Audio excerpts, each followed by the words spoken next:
A big welcome to everybody. I'm Pretigaya Haran. I have been sharing stories for about 8 to 10 years now officially. But I never realized as a child I was always telling stories to my nieces and nephews. I'd always been a storyteller, but I discovered myself only recently. I love telling stories, kids, adults, teenagers, wherever, anywhere and everywhere. And Today's story is called A Song for Sale. I think as a child, as someone who was from Rajasthan, which is North India, but was born and brought up down south in Chennai. I have always heard my mother singing and humming all the time when I was a young child. These were days when, of course, there were no phones, mobile phones, and even the TV was very limited, just a channel or two which would run for an hour or two. So my mom had enough time after her busy work to sing to herself, to hum something. And of course, at that time, I didn't realize that. I'm realizing it only now that I have picked up a lot of those songs from her. Those were things that I really used to look forward to. And in Rajasthan, like in a lot of places across in India, there are these folk songs for every possible situation you can imagine. Of course, there are songs on, when there is a wedding, they would be like, Banao bairi tapasya pana aao re virao bairi tapasya parne aao re. There would be songs for religious situations. There would be songs where girls are made fun of when they try to show off about their jewelry. They would be like, आलू मेथी की पुड़िया गरम गरम बनी पीतल के टीके पे इतना घमंड अगर सोने के होते तो करती घमंड. Trying to say if your jewelry was made of gold, then it's worth showing off. Yours is just an imitation jewelry. Why are you talking about? And there were songs for every other situation you can think of, and my mom would always keep humming them. During my sister's wedding, my oldest sister's wedding, my aunt had come down from a different city and she had taught me a song. I so loved that song. I sang it all through my teenage years. And eventually, when my sisters and brother had kids, I taught this to my nieces and nephews. And they sang it as a surprise for me at my wedding. So it came like a full circle. So I can understand why this particular story has reached out to me. There was a young girl, recently got married, and she had gone to her in law's house, a different village in the heart of India, Madhya Pradesh. What? I mean, obviously, newly married, she was excited about everything because everything was new. The new place, new things to do, new clothes to wear, a new relationship, of course, with the husband. And as in India, you have a lot of joint family, so new relationship with a lot of people in the family. But what fascinated her the most was that the women in this village had a song for every single situation. They would be chopping vegetables in the kitchen and they would sing, oh, don't tell me I've forgotten the song suddenly. But they would have a song at every single situation. They would say, Alu methi ki pudiya garam garam. It's a very favorite dish that people make. Alu and methi, alu is potatoes. And when there is, a religious function, again, they would start singing, Virao bairi tapasya parne re. Again, in another situation, say there's a baby shower, and they would be like, अन्य तो काकड़ी भावे काकड़ी काटे सुखाई भी है, saying the bride, or sorry, the pregnant woman has a craving for cucumbers, and when her husband brought it for her, he brought one big truckload. And what did she do? Instead of sharing it with her friends, she ate as much as she wanted, and the rest of it she dried it up so she could have it much later. So they were fun songs, songs which were about your daily relationships, your different things that you do on a daily basis. So this young bride was all excited and she wanted to learn these songs. But the trouble was, When the women started singing, they would just go on and on and on and on, stanza after stanza, lyrics after lyrics, that it was very difficult for this young girl to pick even one small part of the lyric or the song. So one day she went to her neighbor and she said, Didi, you know so many songs. Can you please teach me one song? And the neighbor was stepping out for something important and she said, I'm going out now. Why don't you come back later and I'll tell it to you? Later again, she approached her. Didi, you're back now. Now, can you tell me a song? She said, can't you see? My baby's crying. I surely cannot tell you a song now. Go away. Come back later.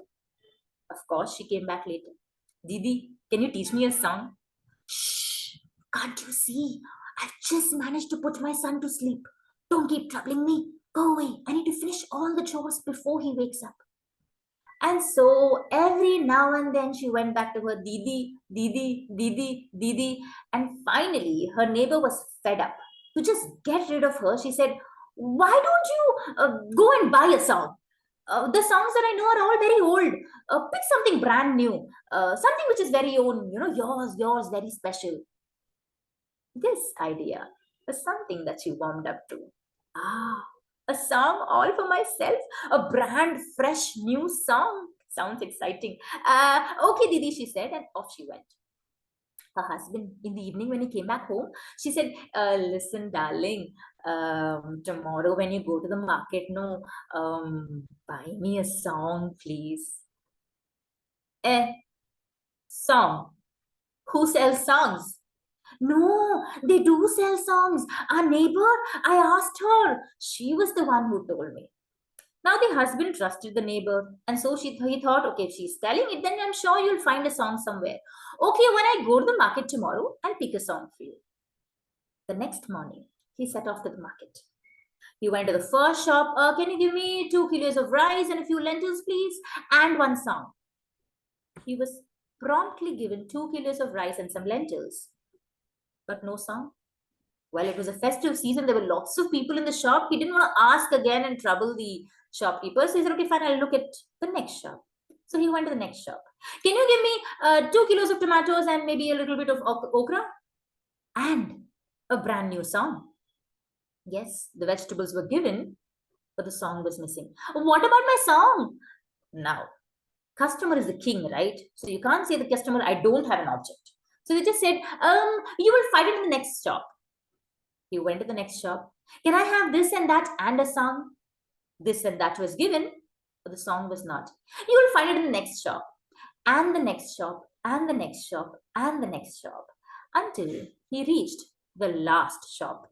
There was no next shop after this. Now his wife had asked for something for the first time, and newly wedded, he wanted to gift her what she wanted. So he was willing to try every other shop.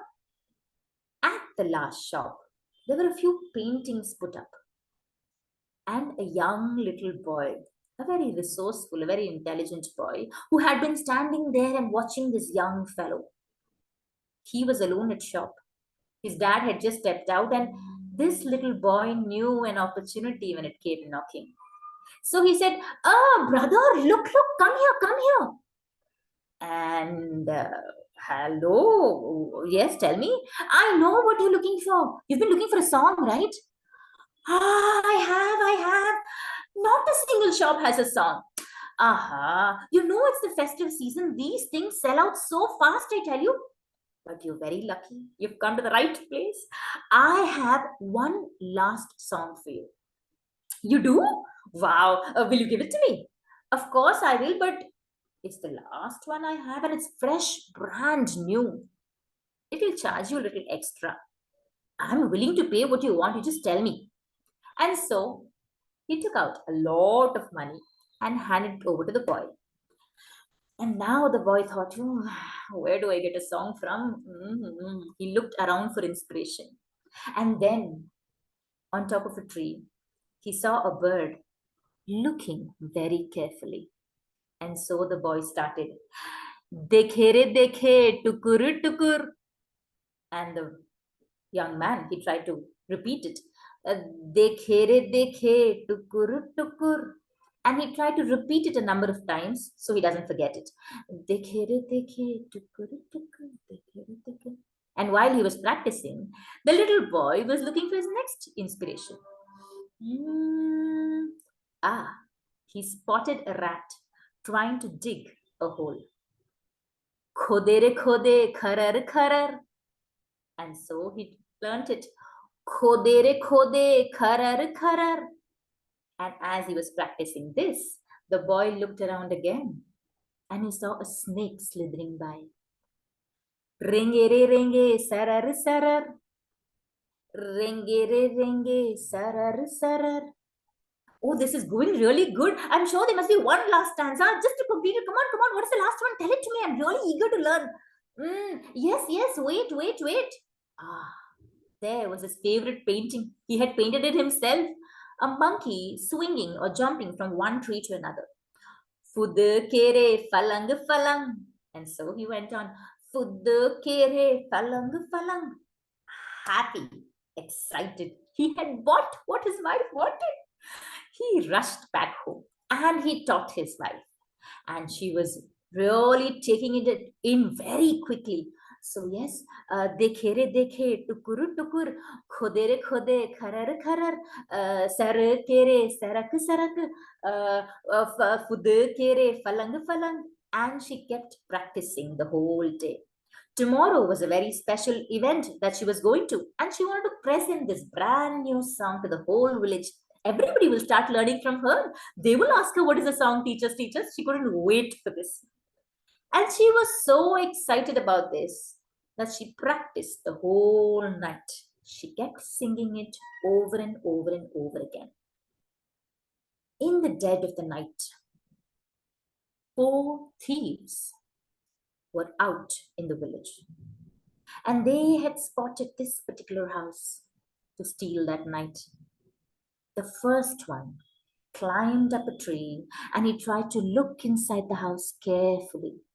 And while he was looking, he saw just 2 pairs of slippers. Ah, so the house has very few people. It should be safer to steal here. What did he hear? Dekhe re dekhe, tukur tukur. I can't see anybody. Who's seeing me? Good, good, good, good. He quickly jumped down from the tree. Now, he was often bullied by the rest of them, so he didn't say a word to the others.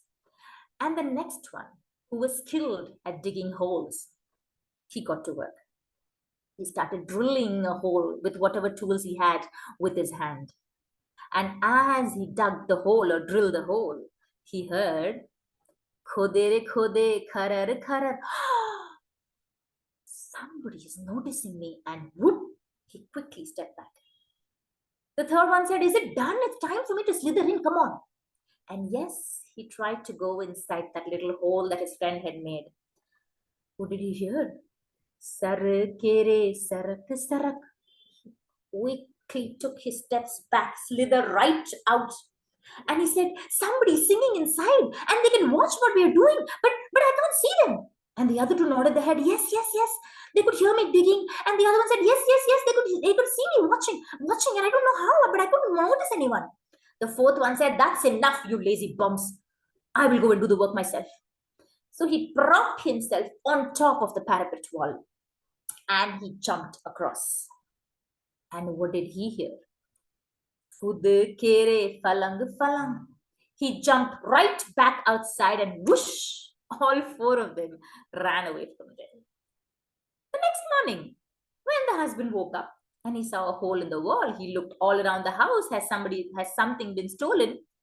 Nothing was. As the day progressed, the villagers got to know that there were 4 thieves and they were caught.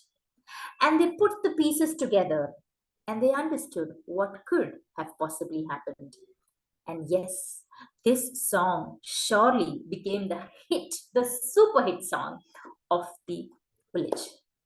That story is called A Song for Sale. A little variation I have done to make it my own. It's a folk tale from Madhya Pradesh, which is in the heart of India. Thank you very much for listening in. Thank you very much. Well, how did you modify it?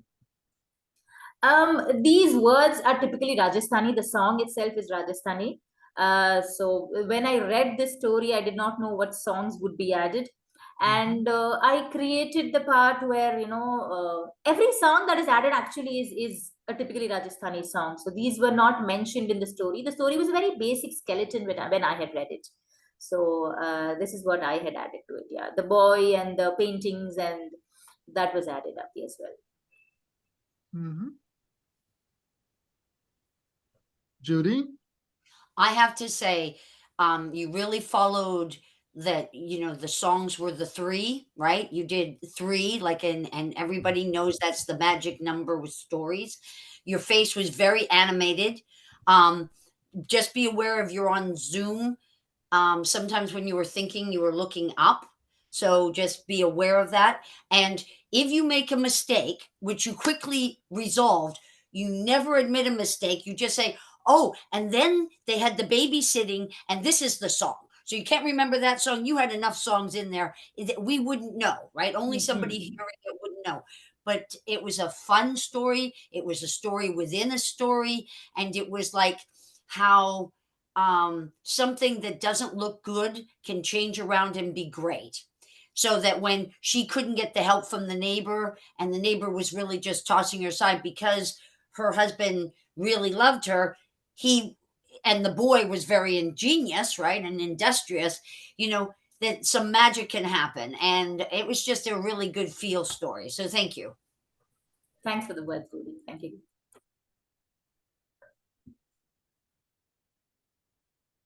What were the actual the translation of the song? I was hoping you would understand it on your own. So the initial one was watching, right? So Mhm. dekhe is watching. So tukur tukur is like just gibberish, which is often added to watching. So it's not Mhm. necessarily has a clear meaning to it, but it's a very regional things that we add. So dekhe re dekhe tukur tukur is watching very carefully. Sarakere sarak sarak is slithering basically. um Fudakere falang falang fudakana or fudake is jumping. Mhm. And what is the last one? Khodere is digging. So the kharar, kharar, sarar, sarar were all, just gibberish that you add to, Mhm. I'm not sure what is the exact term used in English for that, but just rhyming words that can be added on. Sure. Good. Thank you.